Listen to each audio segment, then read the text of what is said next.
अस्सलाम वालेकुम दोस्तों, उम्मीद है कि आप सब खैरियत से होंगे। काफी दिनों का एक छोटा सा वक्फा हो गया था। कुछ मसरूफियात की वजह से मैं रेगुलर अपडेट्स नहीं दे पाई, लेकिन अल्हम्दुलिल्लाह आप सबकी बेपनाह मोहब्बत ने मुझे फिर से खींच लाया और आज एक मर्तबा फिर आप सबके बीच हाजिर हूँ। दोस्तों, आज की इस वीडियो में उन तमाम मुख्तसर और बेहद अहम अपडेट्स के बारे में पूरी इन्फॉर्मेशन दी जाएगी जिसका आप सब बेसब्री से इंतजार कर रहे हैं। आज हम बात करेंगे कि 2 जून को क्या बड़ा धमाका होने वाला है, आसरा पेंशन डबल कैसे होगी, गैस सब्सिडी की क्या सच्चाई है, इंदिरम्मा इल्लू हाउसिंग स्कीम का क्या स्टेटस है, हर परिवार को मिलने वाली 5 लाख की बीमा स्कीम क्या है और राजीव युवा विकासम का पैसा कब आएगा। साथ ही सबसे बड़ा सवाल कि महालक्ष्मी स्कीम के 2500 रुपए कौन से बैंक अकाउंट खुलवाने से आपको हासिल होंगे। इन तमाम सवालात पर आज गहराई से गौर किया जाएगा। आज के इस वीडियो में हम उन तमाम अपडेट्स पर बात करेंगे जिनके बारे में आप लोग मुझसे कमेंट्स और में सबसे ज्यादा सवाल पूछ रहे हैं। मेरी गुजारिश है कि वीडियो को बिना स्किप किए पूरा देखें ताकि आपको आपके तमाम सवालों के जवाब मिल सकें। आज के वीडियो में मैं आपके लिए कुछ बहुत इंपॉर्टेंट और इंटरेस्टिंग अपडेट्स लेकर आई हूँ। अगर आप हमारे चैनल पर नए हैं तो प्लीज रियल खानजादी न्यूज को सब्सक्राइब कर लीजिए और बेल आइकन भी दबाना मत भूलिएगा ताकि हर नई वीडियो की अपडेट सबसे पहले आपको मिले। पेंशन का मसला, 2016 रुपए वालों को 4016 रुपए कब और कैसे मिलेंगे। 4016 रुपए से 6016 रुपए डायलिसिस मरीजों को देने का वादा किया गया था। पेंशन किस तारीख को मिलेगी, चलिए अब नजर डालते हैं पहली अपडेट पर। तो दोस्तों, सबसे पहली अपडेट हमारे बेघर भाई बहनों के लिए है। हमारे मुख्यमंत्री रेवंत रेड्डी साहब और हाउसिंग मिनिस्टर पोंगुलेटी श्रीनिवास रेड्डी साहब ने साफ कर दिया है कि गरीबों को मकान देने की इस स्कीम में कोई ढील बर्दाश्त नहीं की जाएगी। 2 जून को तेलंगाना फॉर्मेशन डे के मौके पर सीएम साहब आदिलाबाद डिस्ट्रिक्ट से इंदिरम्मा इल्लू स्कीम के दूसरे मरहले यानी फेज 2 का शानदार आगाज करने जा रहे हैं। पहले फेज में हर असेंबली हलके के लिए 3500 घर और कबीलाई इलाकों में इससे भी ज्यादा घर मंजूर हुए थे। कुल 3,90,000 घरों में से 2,90,000 घर तामीर के अलग अलग मरहलों से गुजर रहे हैं और 500 से ज्यादा परिवारों को उनके घरों का कब्जा मिल भी चुका है। हुकूमत का टारगेट है कि अगले 4 महीनों में 2 लाख घर पूरे कर दिए जाएं। इसके बाद देही इलाकों के साथ साथ शहरी इलाकों पर भी पूरा फोकस किया जाएगा। जिनके पास अपनी जमीन है उन्हें घर बनाने के लिए 3 किश्तों में 5 लाख रुपए दिए जाएंगे। यहाँ एक बहुत ही काम की बात सुनिए। अफसरों को हिदायत दी गई है कि वो पूरी कड़ाई से चेकिंग करें ताकि सिर्फ असल हकदार और मुस्तहिक गरीबों को ही इसका फायदा मिले। लेकिन हाँ, अगर आपको पहले माइनॉरिटी स्कीम या किसी और सरकारी स्कीम के जरिए छोटी मोटे माली मदद मिली भी थी, तब भी आप इस इंदिरम्मा इल्लू स्कीम के लिए पूरी तरह एलिजिबल रहेंगे। इसके अलावा जिन लोगों ने अपने घरों की बुनियादी तामीर का काम शुरू कर दिया है, उनके पेंडिंग बिल्स को जल्द से जल्द रिलीज करने का हुक्म दिया गया है। अब बात करते हैं दूसरी अपडेट की, जिससे आप लोग बहुत परेशान थे। बहुत से लोग जब लिस्ट 2 में अपना नाम आने के बाद ऑनलाइन स्टेटस चेक कर रहे हैं तो वहां पेंडिंग फॉर एमपीडीओ अप्रूवल दिखा रहा है। कई लोग कह रहे हैं कि 3 से 6 महीने हो गए, स्टेटस बदल ही नहीं रहा।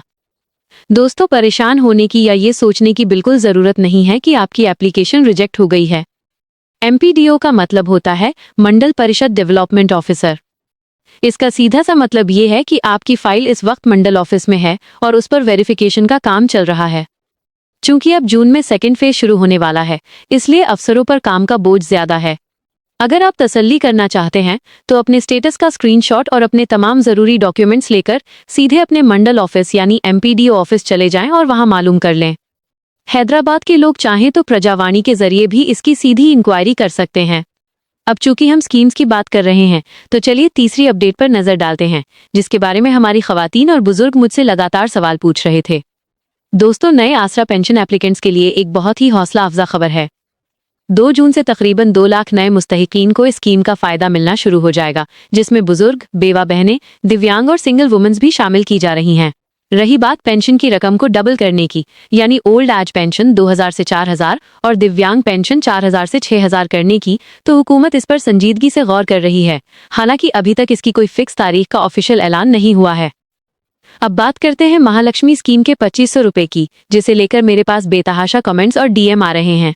कुछ लोग कह रहे हैं कि पैसे अकाउंट में आ गए, लेकिन मैं आपको सच बता दूं, अभी तक हुकूमत की तरफ से कोई पक्की और रस्मी तारीख नहीं आई है कि स्कीम पूरी तरह लॉन्च हो गई है। जब इतनी बड़ी स्कीम लॉन्च होगी तो उसका डंका पूरे स्टेट में बजेगा। और हाँ, जो लोग पूछ रहे हैं कि कौन सा बैंक अकाउंट खुलवाना होगा, तो याद रखिए, हुकूमत हमेशा ऐसी स्कीम्स का पैसा डायरेक्ट बेनिफिट ट्रांसफर यानी डीबीटी के जरिए भेजती है, जिसके लिए आपका बैंक अकाउंट आपके आधार कार्ड से लिंक होना जरूरी है। इसलिए किसी नए या खास बैंक के चक्कर में पड़ने के बजाय अपना मौजूदा अकाउंट चेक कराएं कि वो चालू हालत में हो और उसमें आधार मैपिंग मुकम्मल हो। बिना तस्दीक की अफवाहों पर यकीन न करें। हाल ही में आवाम की सहूलियत के लिए लोकल कॉरपोरेटर्स ने कई जगहों पर शादी मुबारक के चेक्स बांटे हैं और सिलाई मशीन के कैंप्स भी लगाए हैं। अब आगे बढ़ते हैं और बात करते हैं चौथी अपडेट की। दोस्तों, तेलंगाना सरकार हर परिवार को माली सुरक्षा देने के लिए एक बहुत ही शानदार स्कीम लाने की तैयारी कर रही है, जिसका नाम है इंदिरम्मा कुटुंबा जीविता बीमा पथकम। इसके तहत हर परिवार को 5 लाख रुपए का लाइफ इंश्योरेंस बेनिफिट दिया जाएगा।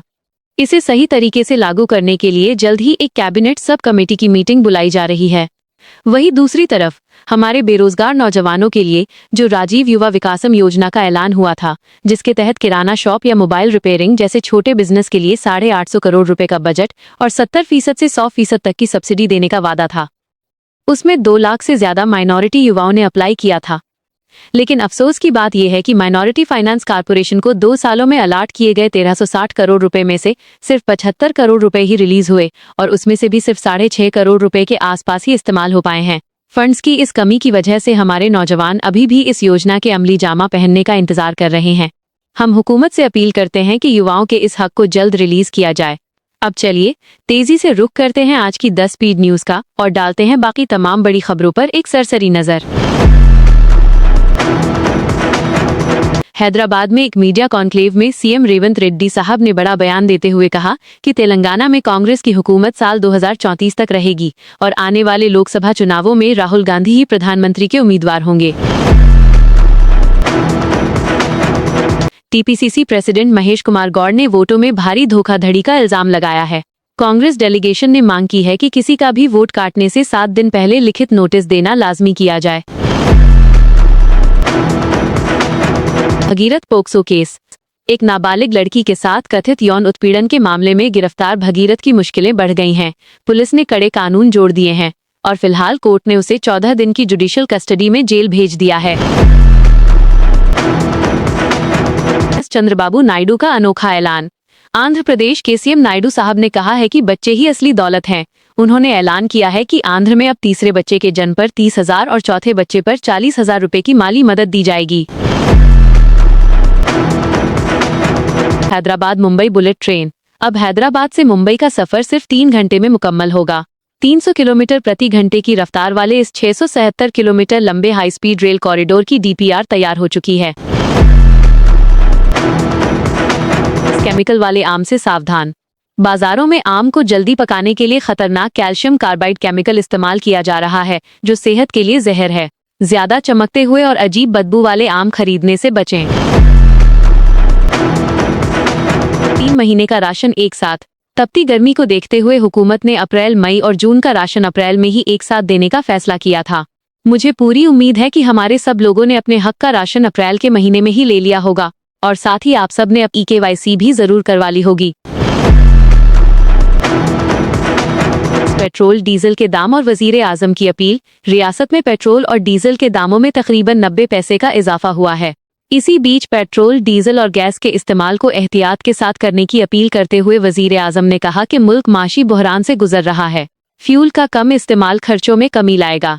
उन्होंने एथेनॉल ब्लेंडिंग और CNG प्रोजेक्ट्स को अहम कदम बताया और अवाम से अपील की कि गैर जरूरी सफर से गुरेज करें, फ्यूल बचाएं और 1 साल तक सोना खरीदने से भी परहेज करें। इस अपील पर अवाम तंजिया अंदाज में पलटवार करते हुए कह रही है कि हाँ भाई, सही कहा, हर कॉम्प्रोमाइज हम ही करेंगे, पेट्रोल भी हम बचाएंगे, गैर जरूरी सफर भी हम कम करेंगे और आप विदेशों में मेलोडी टॉफियां बांटते हुए घूमिए। अगर पेट्रोल गैस कम इस्तेमाल करना है तो हुक्मरान भी अपने VIP प्रोटोकॉल और गैर जरूरी दौरों को कम करके एक मिसाल कायम करें। हीट वेव का रेड अलर्ट और सप्लीमेंट्री एग्जाम्स। मौसम विभाग ने राज्य में 41 से 46 डिग्री तापमान को देखते हुए रेड अलर्ट जारी किया है। दोपहर में बाहर न निकलें। और हाँ, जिन बच्चों के 10वीं के एडवांस्ड सप्लीमेंट्री एग्जाम्स 5 जून से शुरू हो रहे हैं, उनके लिए बस इतना ही कहूंगी, एक बार की नाकामी आपकी काबिलियत तय नहीं करती और इस बार अपनी जीत से सबको हैरान कर दीजिए। दोस्तों, मुझे पता है आपके पास और भी क्वेश्चंस होंगे। मैं कोशिश करूंगी कि हर कमेंट पढूं और जवाब दूं। अगर आप चाहते हैं कि मैं आपके सवालों को जल्दी देखूं, तो कमेंट में पर्पल हार्ट जरूर भेजिएगा। इससे मुझे पता चलेगा कि आप किस टॉपिक में ज्यादा इंटरेस्टेड हैं। अगर आपको ये वीडियो यूजफुल लगा हो तो प्लीज लाइक करें, अपने दोस्तों के साथ शेयर करें और हमारे चैनल रियल खानजादी न्यूज को जरूर सब्सक्राइब करें। आपका सपोर्ट ही मेरी ताकत है। अगर आप चैनल पर नए हैं तो सब्सक्राइब करें। वीडियो पसंद आई हो तो अपने दोस्तों और घर वालों के साथ शेयर करें और कोई भी सवाल या परेशानी है तो कमेंट में पूछ सकते हैं। मिलते हैं एक और नई स्कीम की अपडेट के साथ, और ऐसे ही ताज़ा तरीन अपडेट्स के लिए रियल खानजादी न्यूज को सब्सक्राइब करिएगा ताकि आपको ऐसे ही स्कीम से जुड़ी अपडेट सबसे पहले मिलते रहें। तब तक के लिए अपना ख्याल रखिए, सेफ रहिए। अल्लाह हाफिज।